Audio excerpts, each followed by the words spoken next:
Hi friends, welcome to my channel Devendra creations అండి. ఈరోజు మరికొన్ని స్టడ్స్ వచ్చినాయి చూపిస్తున్నాను. ఇదిగోండి పగడంలో కింద పాలు వచ్చి బాగుందండి.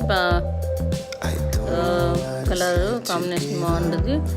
మరి ఇది ఒక ఆరెంజ్ కింద కొంచెం పగడం పల్స్ వచ్చినట్లు వస్తుంది. చూడండి బాగుంది కదా. మోడల్ ఒక మోడల్, ఇది ఒక మోడల్. ఇంకొకటి వచ్చేసి చూపిస్తున్నాను బుట్టలండి. బుట్టలు కూడా ఓల్డ్ ఈజ్ గోల్డ్ కదండి, ఓల్డ్ టైపు బుట్టలు. చూడండి ఎంత బాగున్నాయో. ఓల్డ్ ఈజ్ గోల్డ్ అండి, ఎప్పటికైనా. మోడల్ బాగా చక్కగా ఉంది. చిన్న బుట్ట వచ్చి ఇంకొకటి చూపిస్తున్నాను. గ్రీన్ వచ్చింది, గ్రీన్ ఐటమ్, గ్రీన్ బ్లాక్, దీంట్లో వైట్. Thank you.